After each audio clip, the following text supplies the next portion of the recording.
আসসালামু আলাইকুম এভরিওয়ান। আমার এই ভিডিওটি যদি কোনো ক্লাসের বা কোনো কলেজের টপাররা অন করে থাকো, তাহলে আমি রিকোয়েস্ট করব তাদের কাছে এখনই ভিডিওটি বের হয়ে যাও। শুরু থেকেই আমার এই চ্যানেলের উদ্দেশ্য ছিল আমি এমন কিছু ভিডিও বানাবো যেগুলো আমাদের মিডিয়াম বা অ্যাভারেজ স্টুডেন্টদের কাজে লাগে, যাতে তারাও আমাদের কী করতে পারে বলো তো, পাবলিকে একটা সিট কী করতে পারে, চান্স পেতে পারে এবং সাথে কলেজের ক্লাসগুলোতে বা এইচএসসিতে ভালো রেজাল্ট করতে পারে। তো এরই প্রেক্ষিতে সেজন্যই আমি বলেছিলাম শুরুতে যে এই ভিডিওটি যদি কোনো টপারে দেখে থাকো তাহলে তুমি ভিডিওটি স্কিপ করতে পারো, ভিডিওটি তোমার জন্য না। কারণ এই ভিডিওতে অনেক আনপপুলার কিছু মতামত দিব আমি, যেটা তোমাদের ভালো নাও লাগতে পারে। তো চলো শুরু করা যাক। এই ভিডিওটি হচ্ছে কোনো ব্যাচ কেন্দ্রিক না, এটা এইচএসসি 25, 26, 27, ঠিক আছে, যত ধরনের ব্যাচ আসবে, আজ থেকে যত ব্যাচ আসবে তাদের প্রত্যেকের জন্যই আজকের এই ভিডিওটি। সেটি হচ্ছে কলেজের ক্লাস আসলেই কি একটা স্ক্যাম কিনা। ঠিক আছে, এখানে এই বিষয়ে আমার কিছু মতামত তোমাদের সাথে শেয়ার করি। দেখো, যারা 26-এ নতুন নতুন কলেজে জয়েন হয়েছো তারা খুব ভালো করে একটা জিনিস খেয়াল করলে দেখতে পারবা, বাংলাদেশের কয়েকটি কলেজ বাদে কয়েকটি প্রাইভেট কলেজ, ক্যান্টনমেন্ট কলেজ এবং কিছু গভর্নমেন্ট কলেজের হাতে গোনা কয়েকজন স্যার, আমি তাদের প্রতি সম্মান রেখেই বলছি, এই 3 ক্যাটাগরির ছাড়া 99% বাংলাদেশের টিচাররা বা বাংলাদেশের কলেজে যে কাজটা করা হয় সেটা হচ্ছে ভেক্টর সিনড্রোম, যেটাকে আমি নাম দিয়েছি আর কি, ভেক্টর সিনড্রোম। বা তোমার বলা যায় যে ফিজিক্স ফার্স্ট পেপারের যে প্রথম চ্যাপ্টার ভেক্টর, এই চ্যাপ্টার শেষ করতেই তোমার যেখানে মাত্র 7 থেকে 10 দিন সময় হলেই এনাফ, সেখানে তোমাকে নিয়ে নেবে হচ্ছে 2 মাস, যেটা আমি আমার এইচএসসি লাইফে ফেস করেছিলাম। যখন আমি আমার মফস্বল শহরে একটা সরকারি কলেজে ভর্তি হয়েছিলাম, তো সেখানে কি হয়েছিল আমার সাথে, যে আমি একটা স্যারের ব্যাচে ভর্তি হয়েছিলাম, সেখানে আমাকে ভেক্টরই 2 মাস ধরে কন্টিনিউ করছে, যেখানে আমার 3 মাস পর ছিল হচ্ছে প্রথম সাময়িক পরীক্ষা যেটাকে আমরা বলি কলেজের। তো সেখানে আমি কিন্তু ভালো মতো মারা খেয়ে গেছিলাম, বুঝতে পারছো? তো কাজেই এই যে আমাদের সিনড্রোমগুলো, সেটা ফিজিক্সে ভেক্টর হয়, কেমিস্ট্রিতে গুণগত রসায়ন, ঠিক আছে, অথবা খুব ভালো করে বোঝা যাচ্ছে জৈব যৌগের সময় স্যাররা শুধু আমাদের 2-3 মাস সময় কিন্তু নষ্ট করে দেয়, যেখানে কিন্তু দরকার ছিল না। এরপরে হচ্ছে তোমার ম্যাথের ক্ষেত্রে যদি বলি ম্যাট্রিক্স নির্ণায়ক, বায়োলজির ক্ষেত্রে যদি বলি কোষে গঠন, এই শুরুর দিকে যে চ্যাপ্টারগুলো আমরা যারা এসএসসি থেকে হুট করে এইচএসসিতে আসি, এই বইয়ের যে সাইজ বা বইয়ের যে কন্টেন্ট, এগুলো দেখে আসলে বুঝতে পারি না কীভাবে পড়াশোনা করবো।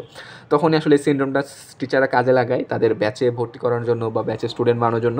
দেখা যায় তোমার 2 থেকে 3 মাস কিন্তু একটা চ্যাপ্টারের পিছনেই শেষ হয়ে যায়, ঠিক আছে। কাজে এটা হচ্ছে সিনড্রোম নাম্বার 1, যেটা কলেজে খুব বড় ধরনের একটা স্ক্যাম বলে আমার মনে হয়। সেকেন্ড হচ্ছে এমসিকিউ সিনড্রোম বা এমসিকিউ স্ক্যাম, ঠিক আছে। 99% তো বলেছিলাম আগে, আমার মনে হয় 99.99% টিচাররাই তাদের প্রাইভেট ব্যাচে, কলেজে যেসব টিচার আছে তাদের প্রাইভেট ব্যাচে কখনোই এমসিকিউ নিয়ে সচেতন থাকে না। এমসিকিউ কীভাবে সলভ করতে হয়, পরীক্ষায় 25 মিনিটে 25টা ম্যাথের এমসিকিউ সলভ করা, শর্টকাট দেখানো, এগুলো কোনো কিছুই তারা কী করে না, ক্লাসে কিন্তু দেখায় না, যার ফলে আমরা এমসিকিউ সম্পর্কে জানি না। আমরা প্রথম মারা খাই হচ্ছে প্রথম সাময়িক পরীক্ষা, সব থেকে বড় মারা খাই হচ্ছে কলেজের এয়ার চেঞ্জ পরীক্ষা, ঠিক আছে। এইচএসসি 25-এর যারা আছো তারা কিন্তু খুব ভালো রিলেট করতে পারবা যে এয়ার চেঞ্জ পরীক্ষা কেমন মারা খেয়েছিল তোমরা। দেখা যায় যে 25 মিনিটে এমসিকিউ, ম্যাথের এমসিকিউ তোমরা দেখা যায় 15-16টা দাগানোর পরে টাইমই পাও না। কারণ কি? কারণ হচ্ছে তোমরা কিন্তু ফার্স্ট ইয়ার থেকেই যে স্যারদের কাছে প্রাইভেট পড়েছো, ব্যাচে প্রাইভেট পড়েছো, তাদের কিন্তু দেখা যায় এমসিকিউ নিয়ে কোনো আলাদা কোনো প্ল্যানিং থাকে না বা পড়াশোনা থাকে না।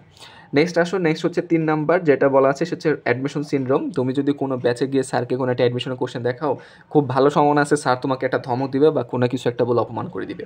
আমাদের ম্যাক্সিমাম কলেজে সেম কাহিনী হয়, প্রাইভেট ব্যাচে কখনো অ্যাডমিশনের পড়া তো স্যাররা পড়াবেই না, প্লাস হচ্ছে তুমি যদি কোনো পড়াটা দেখাতে চাও সেক্ষেত্রেও তারা তোমাকে তাচ্ছিল্য করে বলবে যে আগে এইচএসসি পাস করো, দেন হচ্ছে অ্যাডমিশনের পড়া কমপ্লিট করো, ঠিক আছে। বাট তুমি একটা জিনিস খুব ভালো করে বুঝো, যারা এইচএসসি 25 তারা আশা করছে আমার কথা খুব ভালো করে বুঝতে পারবা, বাট 26-27-এর যারা আগামীতে আসবা তারা খুব ভালো করে শুনে রাখো, অ্যাডমিশনে মাত্র আমাদের সময় পাওয়া যায় 3 থেকে 4 মাস, ঠিক আছে। এই 3 থেকে 4 মাসে তোমার কি মনে হয় তুমি অ্যাডমিশনের স্টাইলে 8টা সাবজেক্ট একই দিনে মাথায় রেখে তুমি পরীক্ষা দিতে পারবা? এটা তো আদৌ পসিবল না। তোমার যদি একাডেমিক বিল্ড আপটা স্ট্রং না থাকে সেক্ষেত্রে অ্যাডমিশনে মারা খাওয়ার তীব্র সম্ভাবনা আছে। তো কাজেই এটা ছিল আমাদের 3 নাম্বার সিনড্রোম।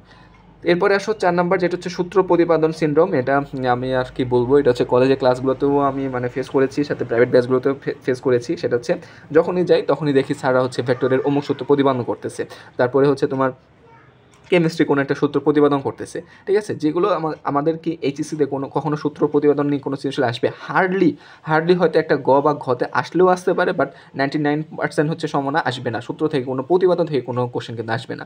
আর অ্যাডমিশনে যদি বলো বুয়েটে হয়তো 1 থেকে 2টা কোশ্চেন থাকতে পারে, যেটার জন্য আসলে আলটিমেটলি তোমার চান্স খুব একটা নির্ভর করে না। বুয়েট বলো বা যে কোনো জায়গায় বলো, মোটামুটি আমরা বলতে পারি 60 থেকে 70% মার্কস পেলেই কিন্তু একটা সিট কনফার্ম হয়েছে। আমাদের দরকার কি একটা সিট, তাই না?